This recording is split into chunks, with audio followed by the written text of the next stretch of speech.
Hi there, Movie Club. This is off again from Trek Challenge with my review of Drive, which is the movie we watched for this week. I have to say, when I first sat down to watch this movie, I thought this was going to be basically just a variation on The Transporter. But I have to say, I was very happily surprised at how different it sort of was when I thought it was going to be.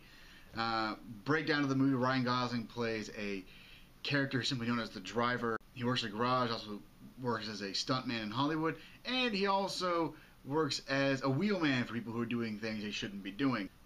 Winds up in a weird relationship with his neighbor lady, who I have to say I'm pretty sure he eye banged 3 times in this movie. Like, I'm watching this and I'm a heterosexual man, but I gotta say, I'm looking at Ryan Gosling like, wow, I think I'm wet now. It was like that. I mean, he said almost nothing the whole movie, but he didn't have to. He was badass enough, and he could just look at any woman, and pretty much she would take her clothes off. And I can see why. But apparently, neighbor lady's got a baby's daddy who gets out of prison, but the baby's daddy owes some money to some folks. In order to get him out of trouble so that his family won't be in trouble, Ryan Gosling's character offers to help him in one last heist, which goes totally tits up.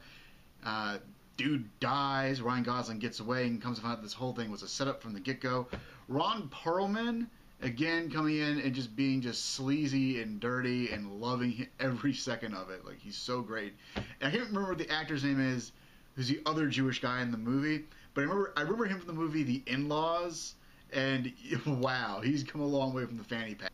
And from then on, it's just Ryan Gosling just going through bad guys, getting to the source of the problem so that his neighbor lady can be safe.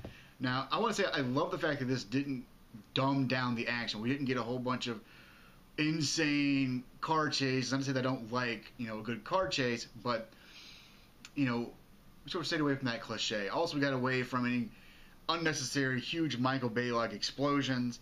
I mean, it was action the way action was always meant to be, the way it used to be done back in, say, back in the 80s, maybe early 90s, before everything was so heavily CG'd. And Ryan Gosling is just a boss, just tearing through these bad guys. He crushes one dude's skull in with his foot in the elevator after making out with a neighbor lady.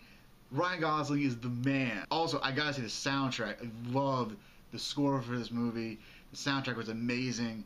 And also, again, it got me in mind of like a little bit of the synthesizer electronic music that you would hear in movies like Scarface in the 80s.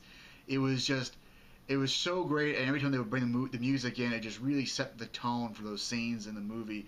And it was never a dull moment. It's action, action, action, but it's not over-the-top action.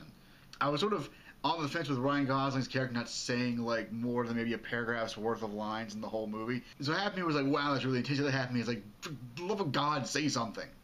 Please, say something. Well, my feeling on it is either you're going to think this movie is amazing, that it redefines what action movies can be.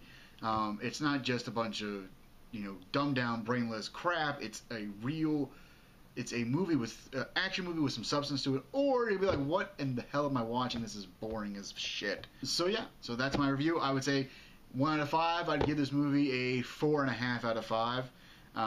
Maybe even 5 out of 5. But we'll go with 4.5 out of 5. 4.5 out of 5. Great movie. Sit down and watch it. Ladies, it's Ryan Gosling. It's like a no-brainer for y'all. I'm just saying. So, also, please remember, if you're a Star Trek fan or a sci-fi fan, check me out on my channel.